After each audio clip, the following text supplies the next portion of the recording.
Salam radiasi. Oke, baiklah. Pada kesempatan ini saya akan kembali menjelaskan mengenai faktor-faktor yang mempengaruhi respon seluler dalam radiobiologi. Kita langsung saja masuk ke topik pembahasan.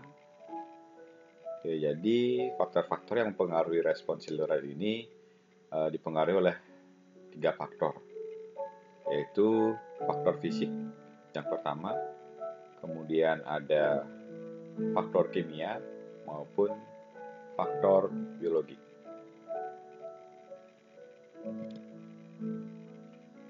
Faktor-faktor tersebut mempengaruhi respon seluler dengan cara meningkatkan respon sehingga tampak lebih radiosensitif.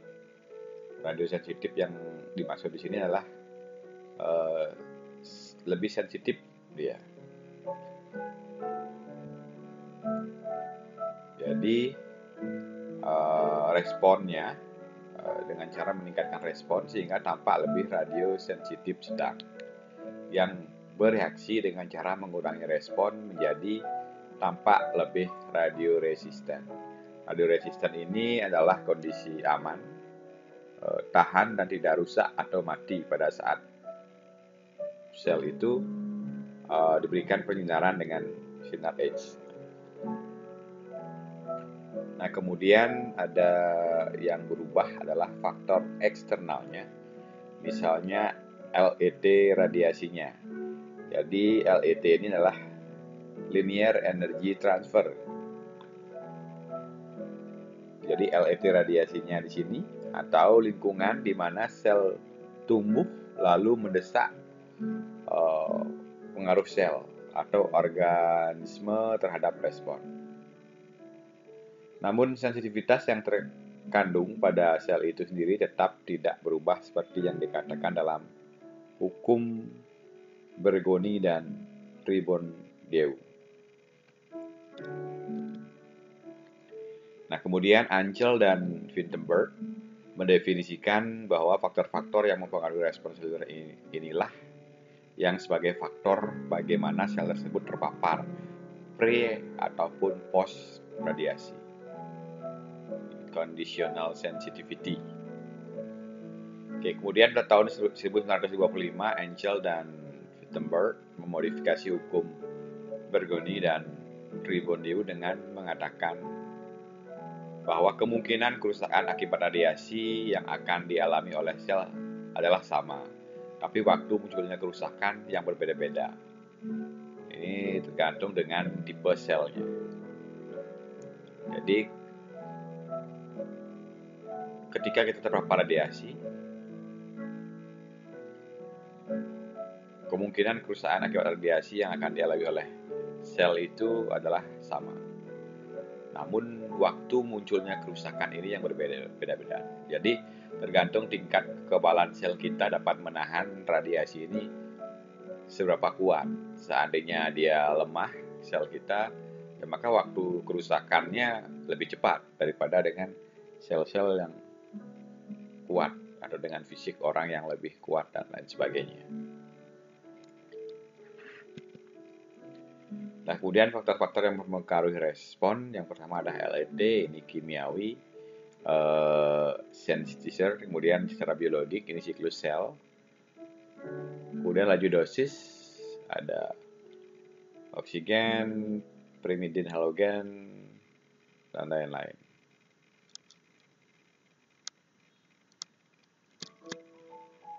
Ada protektan, ada sistemia, dan histamin.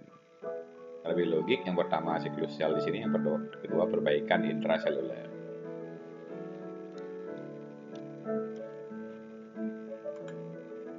Selanjutnya ada faktor-faktor fisik LET dan RBE. LET atau linear energy transfer adalah istilah yang mendeskripsikan ukuran energi berbagai tipe radiasi yang hilang pada saat melintasi suatu bahan. Radiasi yang ber-LET tinggi dengan densitas ionisasi yang tinggi lebih efisien dalam menyebabkan kematian sel daripada yang ber-LET rendah.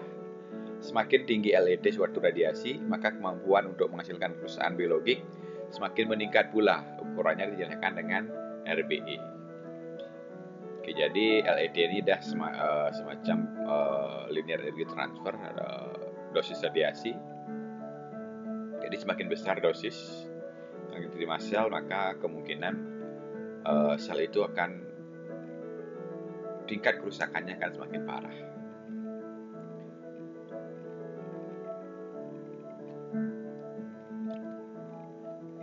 Nah, selanjutnya di sini ada gambar kurva, di mana pada gambar ini menjelaskan perbandingan radiasi LED tinggi dan rendah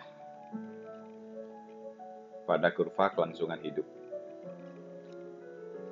Dosis yang menghasilkan 0,1 fraksi sel yang bertahan dengan sinar X adalah 600 rad. Oke, di sini ya, 600 rad. Tetapi dengan neutron hanya 200 rad. Oke, ketemunya di sini dia. Dalam hal ini, RBE untuk neutron sama dengan 3.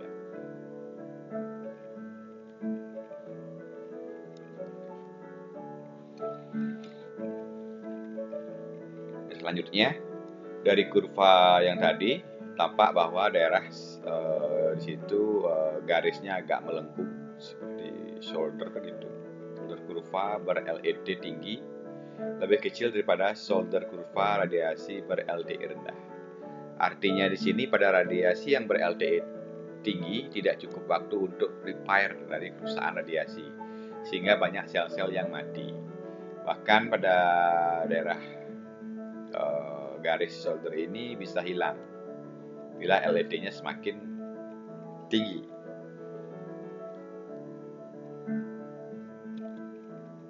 Kemudian ada jumlah dosis. Faktor fisik lain yang mempengaruhi respon sel terhadap radiasi adalah jumlah dosis, yaitu jumlah dosis yang mengantarkan radiasi. Jadi di sini jumlah dosis, yaitu jumlah dosis yang mengantarkan radiasi. Yang kedua, bentuk respon yang dipengaruhi oleh jumlah dosis ini antara lain kegagalan reproduksi, tertundanya pembelahan, kerusakan sel, dan waktu survival dari organisme yang terekspos terhadap dosis total penyinaran tubuh. Semua penelitian telah membuktikan bahwa dosis rendah akan tidak efisien dalam mengakibatkan kerusakan daripada dosis tinggi. Jadi yang berisiko ini adalah dosis tinggi ini. Semakin tinggi dosisnya, maka akan berpeluang mengakibatkan kerusakan yang lebih parah dalam sistem sel.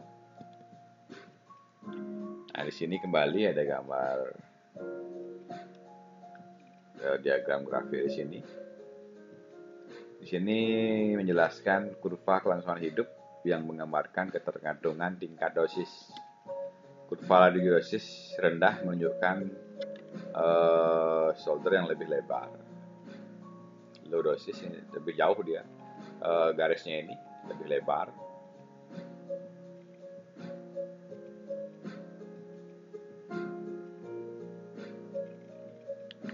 Kemiringannya juga terlihat di sini lebih dangkal, kemiringannya lebih dangkal ya, landai. Dibandingkan dengan radiasi laju dosis tinggi. Nah, ini laju dosis tinggi kan terjal dia kemiringannya. Kemiringan ini maksudnya shoulder tuh, ini maksudnya kemiringan garisnya itu. Oke, seperti itu kurang lebih. Selanjutnya, penjelasan dari hubungan antara respon biologik dengan jumlah dosis adalah bahwa dengan jumlah dosis rendah masih ada cukup waktu untuk pulih sebelum tercapai kerusakan yang parah yang dapat menyebabkan kematian pada sel. Radiasi ber-LET tinggi tidak menunjukkan pengaruh dari jumlah dosis. Kepadatan ionisasi yang dihasilkan oleh radiasi ber-LET tinggi itulah yang menyebabkan kematian sel berlangsung dengan cepat. Kemudian ada faktor-faktor kimiawi yang dimaksud dengan faktor kimiawi di sini adalah banyak bahan kimia yang dapat mengubah respon sel terhadap radiasi. Beberapa bahan kimia yang dapat meningkatkan respon tersebut disebut dengan sensitizer. Sedangkan yang menghambat respon disebut dengan protektor atau protektan. Nah, ini sensitizer di sini, radio sensitizer yang sebenarnya adalah yang dapat meningkatkan efek mematikan sel dari radiasi yang diberikan.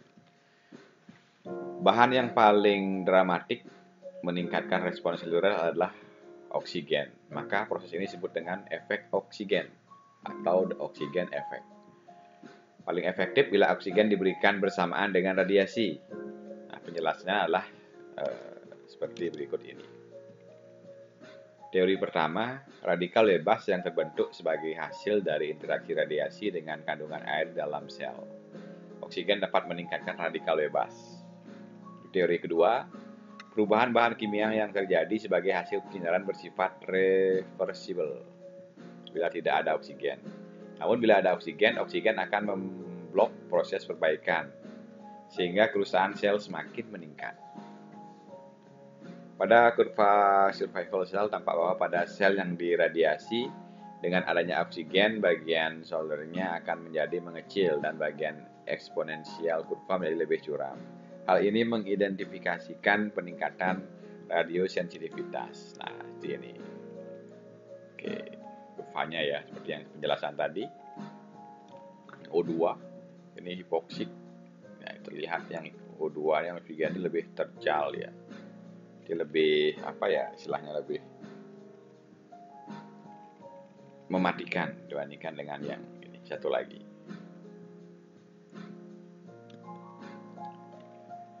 Pernyataan yang membandingkan respon sel atau organisme terhadap radiasi dalam keadaan ada atau tidak ada oksigen dinyatakan dalam Oxygen Enhancement Ratio atau OER. OER didefinisikan sebagai dosis radiasi yang menghasilkan respon biologi dalam keadaan tidak ada oksigen, dibagi dengan dosis radiasi yang menghasilkan respon biologik yang sama dalam keadaan ada oksigen.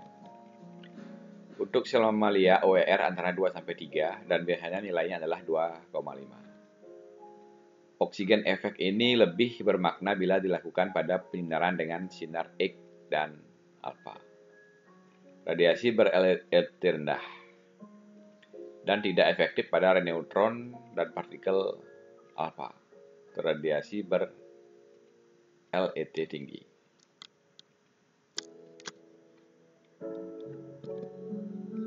Kemudian saya lanjutkan dengan sensitizer yang lain yang dapat dikategorikan sebagai sensitizer yang lain adalah halogenated pyrimidine, actiomycin D, dan hydroxyurea dan vitamin K. Beberapa bahan di atas telah lama dipergunakan sebagai kombinasi dengan radiasi dalam treatment penyakit kanker. Namun penggunaan paling luas di radioterapi klinis sebagai radiosensitizing agent adalah oksigen.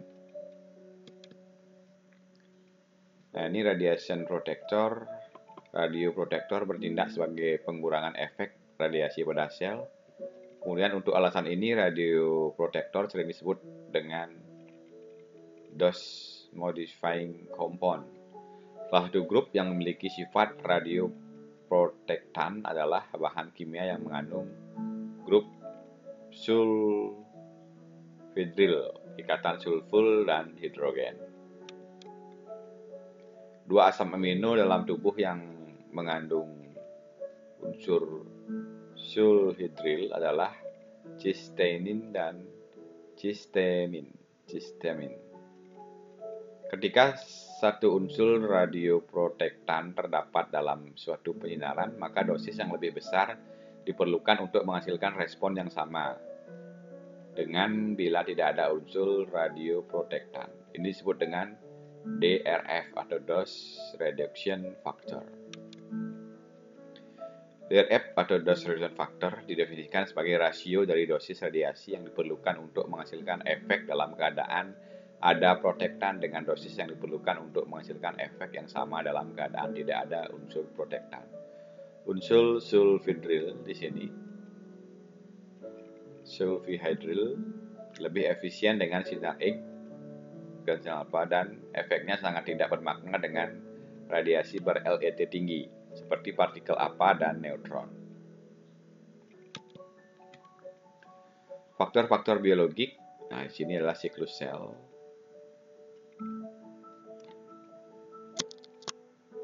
Yang pertama, suatu faktor biologik yang berpengaruh besar pada respon seluler adalah posisi sel dalam siklus sel pada saat radiasi terjadi. Cara mengetahuinya adalah dengan meletakkan semua sel pada fase yang sama baru diradiasi. Kesimpulan yang didapat adalah sel ternyata lebih radiosensitif ketika diradiasi pada G2 dan M dan kurang sensitif selama sintesa DNA.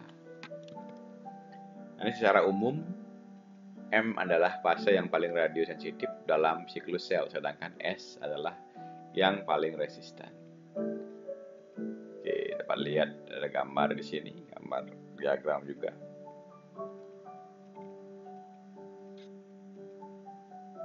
Seperti penjelasan di awal tadi.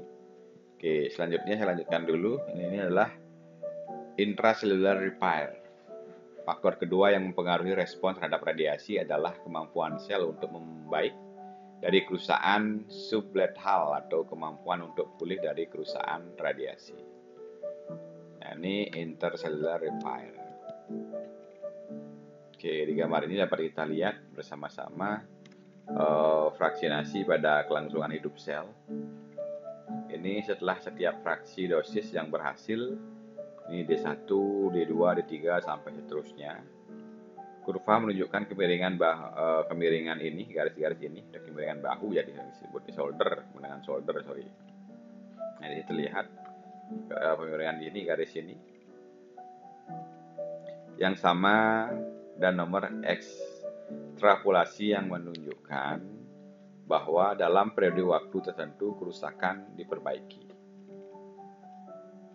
Nah, ini menurut dari Elkin, M. dan Whittomer di buku GF Radiobiology of Culture Mammalia Cell di New York, Gordon and Brain pada tahun 1967. Oke, baiklah, sekian dan terima kasih yang dapat saya jelaskan pada pertemuan dan kesempatan hari ini. Jika ada pertanyaan yang kurang jelas bisa ditanyakan di kolom komentar. Salam radiasi untuk kita semua.